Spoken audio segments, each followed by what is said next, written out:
Peace, peace. Barghani Islam. Salam. Hetepu.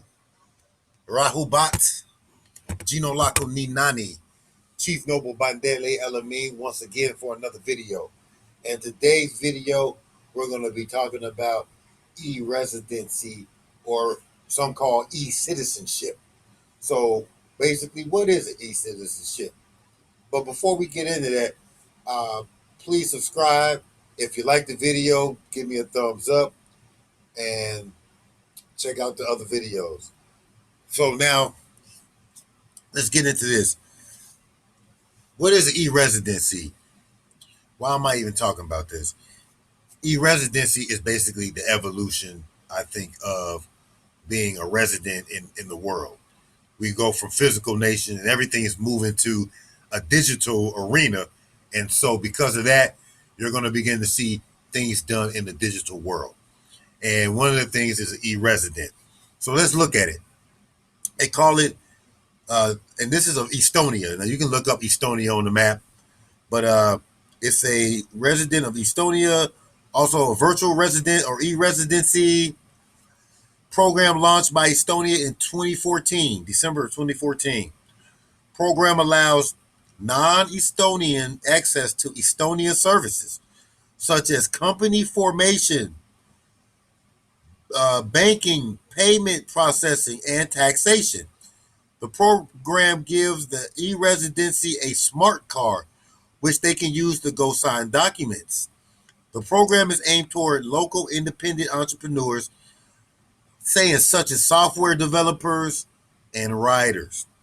The first e-residency was a British journalist, Edward Lucas. Okay, I'm not going to go all the way in, but let's look at the application. You can apply for e-residency, and it can be made online by filling out a form, supplying a scan of a national passport and a photograph, and giving the reason for applying, which does not strongly affect the outcome of the application. Uh, Kaspar Korgis, former managing director of e-residency program, says the applicants who have been involved in financial misbehavior as money laundering would be rejected. Okay. But basically, they say, after 3 months, you apply for it and it's successful, you'd be issued their card. The certificate of the document are valid for 5 years, up from 3 when it first was announced. So let's look at benefits of the limit and limitation of e-resident. It says e-residents will have their financial footprint monitored digitally in a manner stated to be transparent. The reaction to the financial misbehavior at high levels revealed by the Panama Papers leak was suggested to be a factor helping the more transparent Estonia initiative. Okay. Second paragraph. E-residency allows company registration, document signing, encrypted document exchange, online banking, tax declaration. That's important. Tax declaration. If you understand taxes, usually taxes and jurisdiction kind of go hand in hand. So wherever you're taxed, that jurisdiction follow. And fulfillment of medical prescriptions. That's interesting. Other services become available as this, they say, scheme is expanded. Smart ID card issued by Estonian Police and Border Guard Board in Estonia, or an embassy is used to access to services. Now, the last thing it says on here is that the e-residency is not a citizenship and does not give the right to physically enter in Estonia. So we're talking about purely digital jurisdiction. And so the reason why this video is important is to get us to think if they're able to create digital jurisdiction. Because the e-resident and e-citizenship has a lot to do with some kind of form of jurisdiction. and what you can do in that jurisdiction. So to be able to form a digital copy of yourself that's not registered in the country you live in, the idea and the possibilities become endless. So I think this is just the beginning of what we'll see.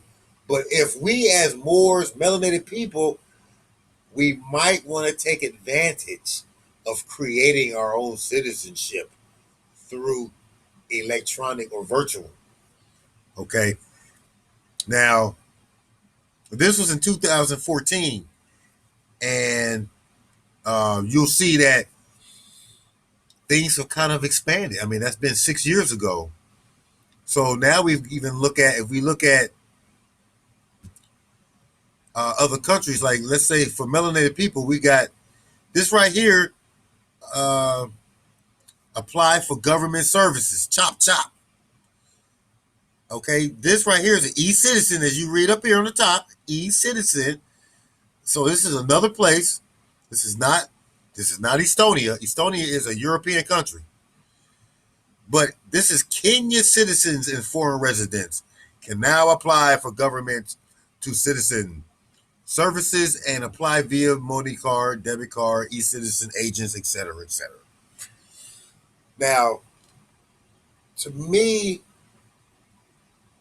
I think we're on to something. I think we're looking at a new era of time. Melanated people, we're always behind on everything that's done. We're always behind on how, we access things. We were behind on corporations. It took us years to start incorporating. It takes us years to do anything. This right here is the new era. So I think it's important for us to study more e-citizenship and also looking at cryptocurrency because they go hand in hand. Now, the thing about Estonia is that, and I'm not sure about Kenya, but it would be the same, that well, accessing different countries, having access to like Estonia gives you access to European market that you wouldn't have had before. Also gives you the ability to use euros in a way that you weren't able to use before. Uh, Now, I think in Kenya, the services they provide are important because they've got wedding, like so the limits. There may be no limit on this at some point. Okay, notice of marriage, register of marriages, solemnized marriages, uh, tax compliance. So I mean, like being able to not be taxed, creating your own businesses, creating businesses outside of your physical jurisdiction, being able to maybe possibly even use that name or business and being able to connect it to your Moorish status or to your Moorish name or your heritage. Taking your Moorish name, creating a business, registering it in another country, and becoming an e-citizen of that country. These are just things to begin to start looking at. Nothing's in concrete or stone, but these are just things that are becoming something that is new, but it's something for us to look at. It is something for us to possibly create as ourselves, our own digital world, our own digital place where all Moorish members and citizens register and become a member or a citizen of this particular virtual world. Because that's all that this is. When we talk about e-citizen, it's just a virtual world. They have all of the things that you need online. From, like I said, marriage, banking, you can do everything